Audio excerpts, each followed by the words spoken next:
Hello जी, कैसे हैं आप सभी लोग। मेरा नाम है विदुवीरेश्वर शर्मा और एक और नए सेशन में आप सभी का बहुत बहुत स्वागत है। आरआरबी क्लर्क एग्जाम में अब बचे हैं सिर्फ 10 दिन। तो आखिरी 10 दिनों में हमें क्या करना है, ये हम आज के सेशन में देखते हैं और ये समझेंगे कि आखिरी 10 दिनों में किस प्रकार से परफॉर्म करके हम अपना स्कोर बढ़ा सकते हैं और हमारे सिलेक्शन के चांसेस को बढ़ा सकते हैं। ठीक है भाई, अब देखो, कुछ नई पढ़ाई तो यार हमें नहीं करनी।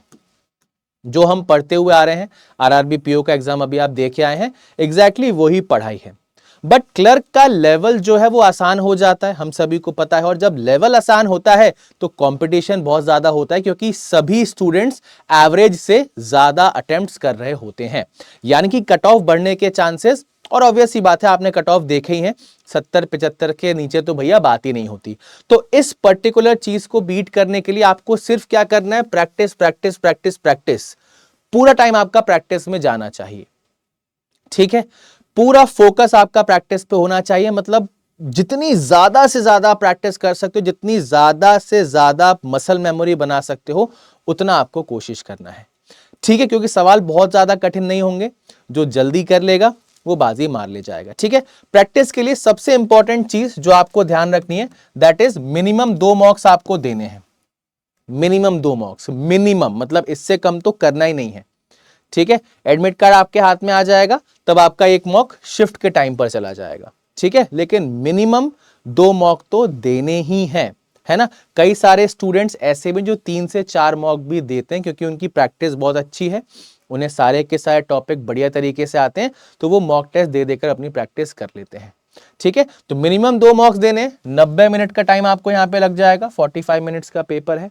ठीक है, उसके बाद थरो आपको एनालिसिस करना है। यहां पर 60 मिनट भी आपको लग सकते हैं और कुछ स्टूडेंट को 90 मिनट्स भी लग सकते हैं। मैं यहाँ पे 60 क्यों दे रहा हूं, क्योंकि भैया इतना टाइम तो देना ही है। अगर आप 10-15 मिनट में एनालिसिस कर ले रहे हो, यानी कि आपने अच्छे से एनालिसिस किया नहीं है ना। तो कम से कम 1 घंटे आपको इनका एनालिसिस करना है, पता करना है कहां पर दिक्कत आ रही है। ठीक है, किन टॉपिक्स पर थोड़ी सी और प्रैक्टिस करनी, तो यहां पर आपको पता लगेगा कौन से टॉपिक थोड़ा सा पीछे रह रहे हैं। अभी थोड़ा सा समय हमारे पास है, उनकी आप बहुत अच्छे से प्रैक्टिस कर लो। हो सकता है आपका जो स्कोर कम आ रहा हो इन्हीं टॉपिक की वजह से, और आप उनको इंप्रूव कर सकते हो। ठीक है, बात समझ में आई। तो कम से कम 2 मॉक, 1 घंटे एनालिसिस, अगर आप ज्यादा भी कर सकते हो तो आप ज्यादा कर लो। ठीक है, तो 1.5 घंटा आपका ये हो गया, 1 घंटा आपका ये होगा, 2-2.5 घंटे में आपने सारा की सारी बातचीत निपटा ली।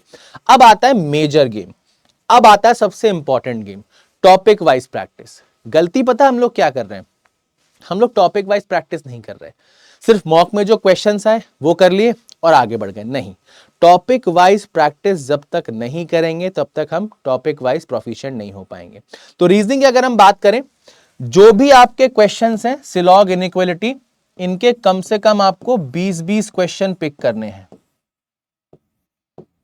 ठीक है, इनके आपको 20-20 क्वेश्चन सॉल्व करने ही हैं।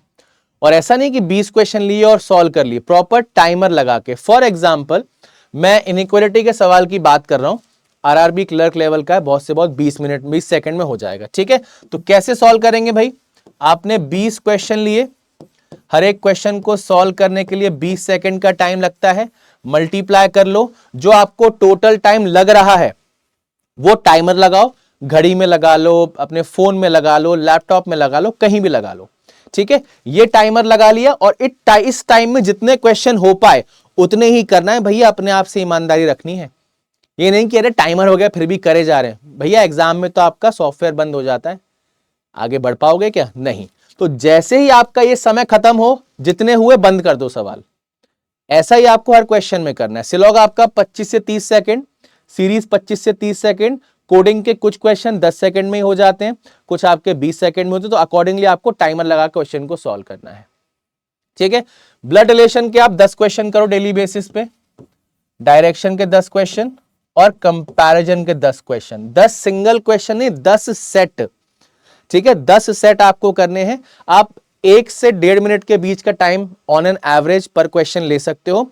जैसे फॉर एग्जांपल आपने 1 मिनट का टाइम लिया, तो 10 मिनट का टाइमर लगाओ, सारे क्वेश्चन सॉल्व करो, फिर देखो कितने बन रहे हैं, कितनी एक्यूरेसी आ रही, कितने अटेम्प्ट्स आ रहे हैं।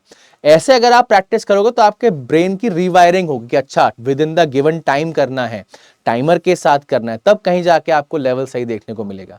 ठीक है, तो जो नंबर ऑफ क्वेश्चंस हैं पर क्वेश्चन का जो टाइम है मल्टीप्लाई करो, टोटल टाइम आपके पास आ जाएगा, उतना टाइमर लगाओ, फिर क्वेश्चंस पिक करो। वो टाइमर अगर खत्म हो जाए क्वेश्चंस को स्किप कर दो, पिक मत करना।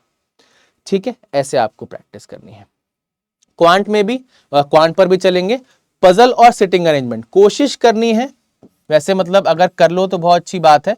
पजल और सिटिंग अरेंजमेंट के भी 10-10 क्वेश्चन आप बनाने की कोशिश करो, नहीं तो कम से कम 5 तो आपको करने हैं। 10 में क्यों बोल रहा हूं, क्योंकि 10 में आपके पजल के सारे टाइप कवर हो जाएंगे और सिटिंग के भी आपके सारे टाइप कवर हो जाएंगे। ठीक है, लेकिन आरआरबी क्लर्क लेवल के क्वेश्चंस की प्रैक्टिस करना बस, ये नहीं कि पीओ लेवल लगा रहे हैं, उससे फायदा नहीं होगा। ठीक है, तो ये काम आपको करना है। क्वांट में भी अगर हम बात करें, देखो मेजॉरिटी क्वेश्चन आपके स्पीड मैथ्स के आते हैं, लेकिन अगर आप 70-75 तक पहुंचना चाहते हो तो बिना अर्थमेटिक के आप वहां तक नहीं पहुंच पाओगे। ठीक है, मान लो आपने स्पीड मैथ्स पूरा कर लिया, आपने डीआई पूरा कर लिया, बट अगर आप अर्थमेटिक छोड़ के आ रहे हो ना, तो आप कट ऑफ कभी क्लियर नहीं कर पाओ, क्योंकि जो आपका स्कोर बढ़ता है, जो मैक्सिमम की तरफ जाता है क्वांट में, that is because of arithmetic. ठीक है, तो ये बात ध्यान रखना। स्पीड मैथ्स के भी आप डेली बेसिस पे 20-20-20 क्वेश्चन लगाइए। ठीक है, सबके आपको 20-20-20 क्वेश्चन लगाने। इसी के साथ जो आपकी कैलकुलेशन ट्रिक्स हैं, स्क्वायर क्यूब है, टेबल है, परसेंटेज वैल्यूज हैं, फ्रैक्शन वैल्यूज हैं, उनका आप निरंतर रिवीजन करते रहिए। और जो आपको कैलकुलेशन ट्रिक्स जहां से भी आपने सीखी हैं, वहां से एक बार रिवाइज जरूर कर लें, ताकि आप जल्दी से जल्दी कैलकुलेट करके इन क्वेश्चंस में टाइम अपना बचा पाए।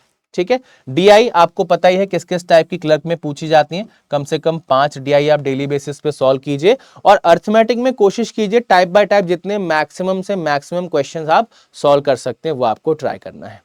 ठीक है, तो पूरी टाइम बाउंड प्रैक्टिस होनी चाहिए, बिल्कुल भी यार लाइटली नहीं लेना है। साल का आखिरी एग्जाम है, और अगर आपके प्रीवियस एग्जाम अच्छे नहीं गए हैं तो ये आपके पास आखिरी मौका है। अगर आप इस मौके को नहीं भुना पाए तो फिर वही साइकिल आपकी जब स्टार्ट होगी, फिर आप फॉर्म भरेंगे और फिर वही पूरा लूप आपका चलेगा। ठीक है, तो जिनके पेपर ठीक ठाक गए उनको मैं ये नहीं बोल रहा कि आप इसको लाइटली लो, आप इसको भी बढ़िया तरीके से अटेंड करो, फिर आपकी चॉइस रहेगी कहां आपको ज्वाइन करना है। ठीक है, और एक और बहुत इंपॉर्टेंट चीज है जो अभी हमारे सामने आई कुछ दिन पहले। ठीक है, सो मॉक में हमें क्या करना है, ये खासकर उन स्टूडेंट्स के लिए है जो मॉक अभी तक अपने फोन पर अटेम्प्ट कर रहे हैं। ठीक है, क्योंकि होता क्या है भाई, फोन पर जो आपकी मॉक टेस्ट की यूआई होती है वो काफी यूजर फ्रेंडली होती है, बहुत स्मूथ आपका पूरा का पूरा वो यूआई चलता है। पर जैसे ही आप डायरेक्टली कंप्यूटर पर शिफ्ट होते हो ना, आपके अटेम्प्ट्स ऑटोमेटिकली कम हो जाएंगे, क्योंकि कंप्यूटर्स की यूआई पर थोड़ा सा लैग होता है, माउस से ड्रैग करने में, सिलेक्ट करने में टाइम लगता है। ठीक है, तो अगर आपके घर में आपके किसी बड़े भैया के पास या किसी जानकार के पास लैपटॉप या कंप्यूटर हो, तो कोशिश करो दिन का एक मॉक आप कम से कम उस कंप्यूटर या लैपटॉप पे दो। ठीक है, एक बहुत सस्ता सा माउस खरीद लेना, 100-150 रुपए का आ जाएगा, उससे आप फिर लैपटॉप पर मॉक दो, ताकि आपको आदत पड़े। क्योंकि होता क्या है, स्टूडेंट मोबाइल फोन पर मॉक टेस्ट दे रहे हैं, बहुत शानदार स्कोर आ रहा है, कोई दिक्कत वाली बात नहीं, कॉन्फिडेंस बहुत हाई है, लेकिन जैसे ही हम कंप्यूटर स्क्रीन के सामने पहुंचते हैं हमें लैग्स देखने को मिलते हैं, है ना। आंसर मार्क करने के लिए बहुत हमें माउस के साथ ड्रैग करना पड़ता है, माउस की सेंसिटिविटी उतनी अच्छी नहीं होती, तो कहीं ना कहीं स्टूडेंट्स परेशान हो जाते हैं और उतने अच्छे से अटेम्प्ट नहीं कर पाते। ठीक है, तो अगर किसी जानकार के पास कंप्यूटर लैपटॉप है, बहुत अच्छी बात है। आप किसी लाइब्रेरी में हैं जहां पर आपको कंप्यूटर पर मॉक टेस्ट देने की सुविधा अवेलेबल है, वहां आप जा सकते हैं।